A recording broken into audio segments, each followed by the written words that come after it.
Hi friends, welcome to മന്ന kitchen. ക്രിസ്മസിന് plum cake പോലെ തന്നെ സ്പെഷ്യലായിട്ടുള്ളൊരു കേക്കാണ് മാർബിൾ കേക്ക്. എല്ലാവർക്കും ഇഷ്ടമാണ് മാർബിൾ കേക്ക് കഴിക്കാനായിട്ട്. അപ്പോൾ ഇന്ന് നമുക്ക് ബേക്കറി സ്റ്റൈലിൽ നല്ല പെർഫെക്റ്റ് ആൻഡ് ടേസ്റ്റി ആയിട്ടുള്ള ഒരു 1 kg മാർബിൾ കേക്ക് റെഡിയാക്കി എടുക്കുന്നത് എങ്ങനെയാണെന്ന് നോക്കാം. വീഡിയോയിലേക്ക് പോകുന്നതിന് മുമ്പായിട്ട് നമ്മുടെ മന്ന കിച്ചൺ ചാനൽ ഇതുവരെ സബ്സ്ക്രൈബ് ചെയ്യാത്ത കൂട്ടുകാരുണ്ടെങ്കിൽ താഴെ കാണുന്ന ആ റെഡ് സബ്സ്ക്രൈബ് ബട്ടൺ ക്ലിക്ക് ചെയ്യാനും തൊട്ടടുത്തുള്ള ബെല്ലൈക്കൻ കൂടി ഒന്ന് എനേബിൾ ചെയ്തിട്ട് ഓൾ എന്ന ഓപ്ഷൻ പ്രസ് ചെയ്യാനും കൂടി മറക്കരുത് കേട്ടോ. അപ്പോൾ നമുക്ക് വീഡിയോയിലേക്ക് പോവാം. ആദ്യം നമുക്ക് കേക്കിന് വേണ്ട ഡ്രൈ ഇൻഗ്രീഡിയൻസ് ഒരു 2-3 തവണയൊന്ന് അരിച്ചെടുക്കണം. അതിനായിട്ട് അരിപ്പയിലേക്ക് 2 കപ്പ് മൈദ ഇട്ട് കൊടുക്കുവാണ്. ഇതിലേക്ക് 2 ടീസ്പൂൺ ബേക്കിംഗ് പൗഡറും 1 ടീസ്പൂൺ ബേക്കിംഗ് സോഡയും 1 പിഞ്ച് ഉപ്പും കൂടി ഇട്ട് കൊടുത്തതിന് ശേഷം നമുക്കിത് 2-3 തവണ ഒന്ന് അരിച്ചെടുക്കാം.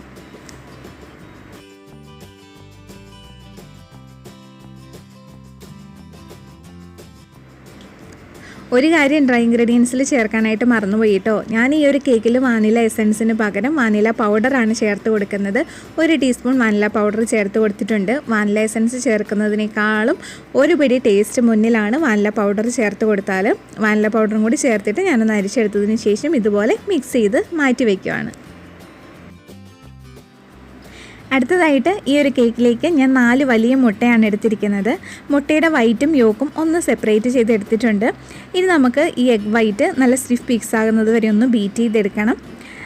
ബീറ്റർ ഇല്ലാതെ എങ്ങനെയാണ് എഗ് വൈറ്റ് നല്ല സ്റ്റിഫായിട്ട് കിട്ടുന്നതെന്നുള്ള വീഡിയോ ഇട്ടിട്ടുണ്ട്. കുറച്ച് സമയമെടുക്കും.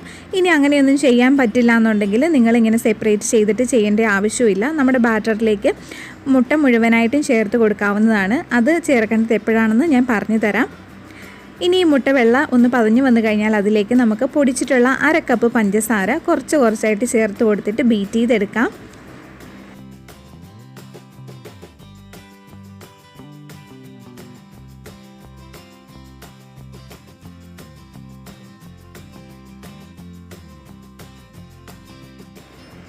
ഇത് കേട്ടോ, മുട്ട വെള്ള നല്ല സ്റ്റിഫായിട്ട് വന്നിട്ടുണ്ട്. പാത്രം കമിഴ്ത്തി നോക്കിയാൽ പോലും താഴോട്ട് പോവാത്ത രീതിയിലാണ് ബീറ്റ് ചെയ്തെടുത്തിരിക്കുന്നത്. ഇത് നമുക്ക് മാറ്റി വയ്ക്കാം. അടുത്തതായിട്ട് ഞാൻ ബട്ടറാണ് എടുത്തിരിക്കുന്നത്.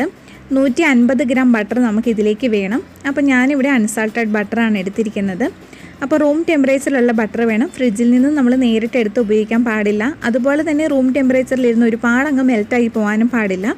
ആ ഒരു കാര്യം ഒന്ന് ശ്രദ്ധിച്ചാൽ മതി. ഈ ബട്ടറിന് പകരം ബേക്കറിക്കാർ ചേർക്കുന്നത് മാർജറിനാണ്. നമ്മൾ മുമ്പിട്ടിട്ടുള്ള പ്ലം കേക്കിൽ നമ്മൾ മാർജറിൻ ചേർത്തിട്ടുണ്ട്. അപ്പോൾ മാർജറിൻ എന്ന് പറയുന്നത് വെജ് ബട്ടറാണ്. അപ്പം ബട്ടറല്ല ചേർക്കുന്ന മാർജറിനാണെങ്കിൽ ഇതുപോലെ തന്നെ ബീറ്റ് ചെയ്തെടുക്കണം. ആദ്യം ബട്ടർ ഒന്ന് സോഫ്റ്റ് ആകുന്നത് വരെ ഒന്ന് ബീറ്റ് ചെയ്തെടുക്കുവാണ്. ഇനി ബീറ്റർ ഇല്ലാത്തവർക്ക് വിസ്ക് വെച്ചിട്ട് ഇതുപോലെ മിക്സ് ചെയ്തെടുത്താൽ മതിയാവും. ബട്ടർ ഇവിടെ നന്നായിട്ട് ബീറ്റ് ചെയ്തെടുത്തിട്ടുണ്ട്. ഇനി ഇതിലേക്ക് നമുക്ക് പൊടിച്ചിട്ടുള്ള 1 കപ്പ് പഞ്ചസാര കുറച്ചായിട്ട് ചേർത്തിട്ട് മിക്സ് ചെയ്തെടുക്കാം. ഈ ഒരു കേക്കിലേക്ക് നമ്മൾ ടോട്ടൽ 1.5 കപ്പ് പഞ്ചസാരയാണ് എടുത്തിരിക്കുന്നത്. 1/2 കപ്പ് എഗ് വൈറ്റ് ബീറ്റ് ചെയ്യുന്നതിനോടൊപ്പം നമ്മൾ ചേർത്തിട്ടുണ്ടായിരുന്നു. ഈ ഒരു മിക്സിലേക്ക് നമ്മൾ 1 കപ്പ് പൊടിച്ച പഞ്ചസാരയാണ് ചേർത്തിരിക്കുന്നത്. ഇനിയിപ്പോൾ നിങ്ങൾക്ക് കുറച്ചും കൂടി മധുരം വേണമെന്നുണ്ടെങ്കിൽ ഒരു 1.25 കപ്പ് പഞ്ചസാര വരെ ചേർത്ത് കൊടുക്കാം. പക്ഷേ 1.5 കപ്പാണ് കറക്റ്റ് ആ ഒരു മധുരം എന്ന് പറയുന്നത്. ഇപ്പോൾ പഞ്ചസാരയൊക്കെ ചേർത്ത് കൊടുത്തിട്ട് ഇവിടെ മിക്സ് ചെയ്തെടുത്തിട്ടുണ്ട്. ഇങ്ങനെ സൈഡിലേക്കൊക്കെ തെറിച്ച് പോയിട്ടുണ്ടെങ്കിൽ അത് നമ്മൾ ഒരു സ്പാച്ചിൽ വെച്ചിട്ടോ സ്പൂൺ വെച്ചിട്ടോ ഒന്ന് കൂട്ടിയതിന് ശേഷം ഇതുപോലെ ഒന്ന് ബീറ്റ് ചെയ്തെടുത്താൽ മതി.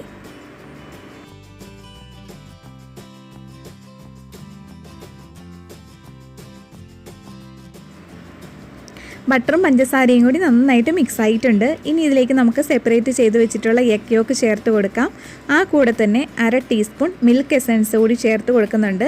മിൽക്ക് എസൻസ് ഇല്ലാത്തവർ ചേർത്ത് കൊടുക്കണ്ട കേട്ടോ. അതുപോലെ വാനില പൗഡർ ഇല്ലാത്തവരും വാനില എസൻസ് എടുത്താൽ മതി. ഇനി ഇത് രണ്ടും കൂടി ഒന്ന് മിക്സ് ചെയ്തെടുക്കുവാണ്. ഇനി എഗ് യോക്കും വൈറ്റും സെപ്പറേറ്റ് ചെയ്യാതെ ചെയ്യുന്നവർ ഈ ഒരു സമയത്താണ് മുട്ട ചേർത്ത് കൊടുക്കേണ്ടത്. 4 മുട്ട ഒന്നിച്ച് ചേർത്ത് കൊടുക്കരുത്. ഒരേ സമയം 1 മുട്ട വേണം ചേർത്ത് കൊടുക്കാനായിട്ട്. അങ്ങനെ ചേർത്തിട്ട് ഇത് മിക്സ് ചെയ്തെടുക്കാം.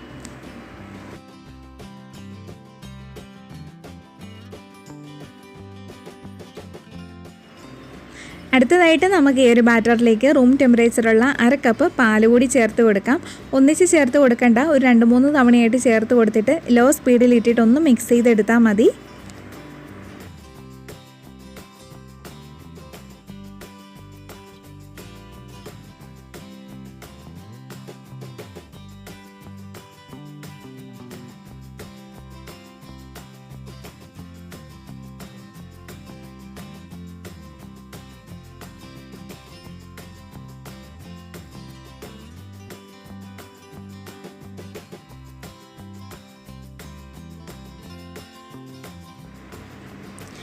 അങ്ങനെ എഗ് യോക്കും പാലും ഒക്കെ നമ്മളിവിടെ മിക്സാക്കി എടുത്തിട്ടുണ്ട്. ഇനി ഇതിലേക്ക് നമുക്ക് അരിച്ച് മാറ്റി വെച്ചിട്ടുള്ള ഡ്രൈ ഇൻഗ്രീഡിയൻസ് കുറച്ചായിട്ട് ചേർത്തിട്ട് മിക്സ് ചെയ്തെടുക്കാം. നിങ്ങൾക്ക് സ്പാച്ചുല വെച്ചിട്ടോ വിസ്ക് വെച്ചിട്ടോ മിക്സ് ചെയ്തെടുക്കാം. ഇനി ബീറ്റർ വെച്ചിട്ടാണെങ്കിൽ ലോ സ്പീഡിലിട്ടിട്ട് ഒന്ന് ബീറ്റ് ചെയ്തെടുത്താൽ മതിയാവും. ഞാനിവിടെ ബീറ്റർ വെച്ചിട്ട് തന്നെയാണ് മിക്സ് ചെയ്തെടുക്കുന്നത്.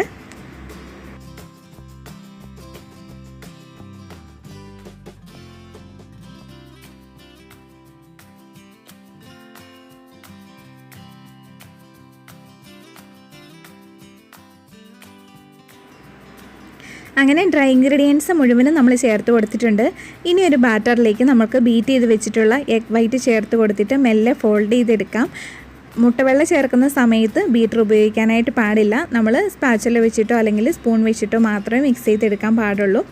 ഇങ്ങനെ ചേർത്ത് കൊടുത്തിട്ട് നമുക്ക് നല്ല സ്മൂത്തായിട്ടുള്ളൊരു ബാറ്റർ റെഡിയാക്കി എടുക്കണം. എഗ് വൈറ്റ് ഇതുപോലെ സെപ്പറേറ്റ് ചെയ്തിട്ട് ചെയ്യുന്നത് കേക്ക് ഒന്നും കൂടി നല്ല സോഫ്റ്റും അതുപോലെ നല്ല ടേസ്റ്റി ആകാൻ വേണ്ടിയിട്ടാണ്. ഇനി അങ്ങനെ ചെയ്തില്ലെങ്കിലും ടേസ്റ്റിന് കുറവൊന്നും ഉണ്ടാവില്ല കേട്ടോ. അതുകൊണ്ട് നിങ്ങൾക്ക് ധൈര്യമായിട്ട് തന്നെ ഓരോ മുട്ടയായിട്ട് ചേർത്ത് കൊടുത്തിട്ട് മിക്സ് ചെയ്തെടുക്കാം. അങ്ങനെ നമ്മുടെ കേക്കിനുള്ള വാനില ബാറ്റർ ഇവിടെ റെഡി ആയിട്ടുണ്ട്. ഇനി നമുക്ക് ചോക്ലേറ്റ് ബാറ്ററും കൂടി ഒന്ന് റെഡിയാക്കി എടുക്കണം. അതിനായിട്ട് ഞാൻ 2 ടേബിൾ സ്പൂൺ കൊക്കോ പൗഡർ ഒരു ബൗളിലേക്ക് അരിച്ച് ചേർത്ത് കൊടുക്കുവാണ്. കൊക്കോ പൗഡറിൽ ഒരുപാട് തരികളുണ്ടാവും, അതുകൊണ്ട് അരിച്ച് തന്നെ ചേർത്ത് കൊടുക്കണം. ഇനി നമ്മുടെ വാനില ബാറ്ററിൽ നിന്നും കുറച്ച് ഈ ഒരു കൊക്കോ പൗഡറിലേക്ക് ഇട്ട് കൊടുക്കാം. ഒരുപാടൊന്നും ഇട്ട് കൊടുക്കണ്ട, വളരെ കുറച്ച് മാത്രം ഇട്ട് കൊടുത്താൽ മതി. നിങ്ങൾക്ക് കാണാമല്ലോ ഞാൻ എന്തോരാണ് ചേർത്ത് കൊടുക്കുന്നതെന്ന്. അപ്പോൾ ഇത് ചേർത്ത് കൊടുക്കുന്ന സമയത്തൊന്ന് തിക്കാവും കേട്ടോ. അപ്പോൾ ഞാൻ ഇതിലേക്ക് ഒരു 1.5 ടേബിൾ സ്പൂണോളം പാലും കൂടി ചേർത്ത് കൊടുത്തിട്ടാണ് മിക്സ് ചെയ്തെടുക്കുന്നത്. പിന്നെ ഈ ഒരു ബാറ്റർ മിക്സ് ചെയ്തതിന് ശേഷം ഞാൻ ഈ ഒരു ചോക്ലേറ്റിൻ്റെ ബാറ്റർ ഒരു പൈപ്പിംഗ് ബാഗിലേക്ക് ആക്കുന്നുണ്ട്. ഇനി പൈപ്പിംഗ് ബാഗിലേക്ക് ആക്കിയില്ലെങ്കിലും കുഴപ്പമൊന്നുമില്ല, ഒരു സ്പൂൺ വെച്ചിട്ട് നിങ്ങൾക്ക് ഇതിലേക്ക് ഒഴിച്ചു കൊടുത്താൽ മതി. നമ്മുടെ ഈ ഒരു മാർബിൾ കേക്കിലേക്ക് വാനില കേക്കിൻ്റെ ടേസ്റ്റാണ് മുന്നിൽ നിൽക്കേണ്ടത്, ചോക്ലേറ്റിൻ്റെ കുറച്ചും. അതുകൊണ്ടാണ് ഞാൻ കുറച്ച് മാത്രം ചോക്ലേറ്റ് ബാറ്റർ റെഡിയാക്കിയിരിക്കുന്നത്. അടുത്തതായിട്ട് നമുക്ക് ബാറ്റർ കേക്ക് ടിന്നിലേക്ക് ഒഴിച്ചിട്ടൊന്ന് സെറ്റ് ചെയ്തെടുക്കണം. അതിനായിട്ട് ഞാനിവിടെ 8 ഇഞ്ചിൻ്റെ സ്ക്വയർ ബേക്കിംഗ് ടിന്നാണ് എടുത്തിരിക്കുന്നത്. അതിൽ കുറച്ച് ഓയിൽ ഒഴിച്ചിട്ട് ഒന്ന് സ്പ്രെഡ് ചെയ്ത് ബട്ടർ പേപ്പർ ഇട്ട് വെച്ചിരിക്കുന്നതാണ്. നിങ്ങൾക്ക് റൗണ്ട് ബേക്കിംഗ് ടിന്നും എടുക്കാം. ആദ്യം നമുക്ക് ടിന്നിലേക്ക് കുറച്ച് വാനില ബാറ്റർ ഒഴിച്ചിട്ട് ഒന്ന് സ്പ്രെഡ് ചെയ്ത് കൊടുക്കാം.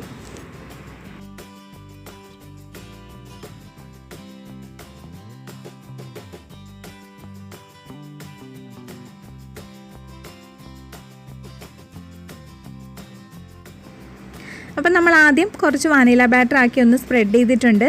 ഇനി ഇതിന് മുകളിലേക്ക് പൈപ്പിംഗ് ബാഗിലാക്കി വെച്ചിട്ടുള്ള ചോക്ലേറ്റ് ബാറ്റർ ഞാൻ ഇതുപോലെ ഒന്നാക്കി കൊടുക്കുവാണ്. അതിനുശേഷം ഒരു ടൂത്ത് പിക്ക് വെച്ചിട്ട് ഒന്ന് വരച്ച് കൊടുക്കാം. അപ്പോൾ നമ്മൾ കേക്ക് കട്ട് ചെയ്യുമ്പോൾ ആ ഒരു ഡിസൈൻ ആ കേക്കിലേക്ക് വന്നോളും. അതുകൊണ്ടാണ് ഇങ്ങനെ ചെയ്യുന്നത്. പിന്നെ നിങ്ങളുടെ ഐഡിയയ്ക്കൊക്കെ അനുസരിച്ച് ചെയ്യാം കേട്ടോ. ഞാനിപ്പോൾ ഇങ്ങനെ ബേക്കറിയിൽ കിട്ടുമ്പോൾ ഇങ്ങനെ കണ്ടതുകൊണ്ട് ഇങ്ങനെ ചെയ്യുന്നത് മാത്രമേ ഉള്ളൂ. അപ്പോൾ അടുത്തതായിട്ട് അതിന് മുകളിലേക്ക് വീണ്ടും വാനില ബാറ്റർ ഒഴിച്ചിട്ട് സ്പ്രെഡ് ചെയ്ത് കൊടുക്കാം. അതിനുശേഷം വീണ്ടും ഇതുപോലെ ചോക്ലേറ്റ് ബാറ്റർ ഒഴിച്ചിട്ട് ഒരു ടൂത്ത് പിക്ക് വെച്ചിട്ട് വരച്ച് കൊടുക്കുവാണ്. ഇങ്ങനെ നമ്മുടെ ബാറ്റർ തീരുന്നത് വരെ നമുക്കൊന്ന് റിപ്പീറ്റ് ചെയ്യാം.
അങ്ങനെ ബാറ്റർ മുഴുവനും ഒഴിച്ചു കൊടുത്തിട്ടുണ്ട് കേട്ടോ. ഇനി മുകളിൽ ചോക്ലേറ്റ് ബാറ്റർ ഒഴിച്ചു കൊടുത്തതിന് ശേഷം ഇതുപോലെ നമുക്ക് ഒന്ന് വരച്ചു കൊടുത്തിട്ട് കേക്ക് ബേക്ക് ചെയ്യാനായിട്ട് വെക്കാം. എയർ ബബിൾസ് ഒക്കെ പോകാൻ വേണ്ടിയിട്ട് ബേക്കിംഗ് ടിന്നൊന്ന് ടാപ്പ് കൂടി ചെയ്ത് കൊടുക്കണം. ഞാനിവിടെ 180 ഡിഗ്രി സെൽഷ്യസിൽ 10 മിനിറ്റ് പ്രീ ഹീറ്റ് ചെയ്ത് OTG ഓവനിൽ 180 ഡിഗ്രി സെൽഷ്യസിൽ തന്നെ ഒരു 40 മിനിറ്റാണ് ബേക്ക് ചെയ്തെടുക്കുന്നത്. ഓവൻ ഇല്ലാത്തവർക്ക് കുക്കറിലും സോസ് പാനിലും ഒക്കെ വെച്ചിട്ട് ബേക്ക് ചെയ്തെടുക്കാം. ചിലപ്പോൾ ഓരോരുത്തരുടെ ഓവൻ്റെ ടെമ്പറേച്ചറിനും അതുപോലെ ഗ്യാസിൻ്റെ ഫ്ലെയിമിനൊക്കെ അനുസരിച്ച് ബേക്കിങ്ങിൻ്റെ സമയം മാറ്റം വരും. ആ കാര്യം ഒന്ന് പ്രത്യേകം ശ്രദ്ധിക്കണം കേട്ടോ. അപ്പോൾ നമുക്ക് കേക്ക് ബേക്ക് ചെയ്തെടുക്കാം. അങ്ങനെ നമ്മുടെ മാർബിൾ കേക്ക് ഇവിടെ ബേക്കായി വന്നിട്ടുണ്ട്. കേക്ക് തണുത്ത് വന്നതിന് ശേഷം നമുക്കൊന്ന് കട്ട് ചെയ്ത് നോക്കാം.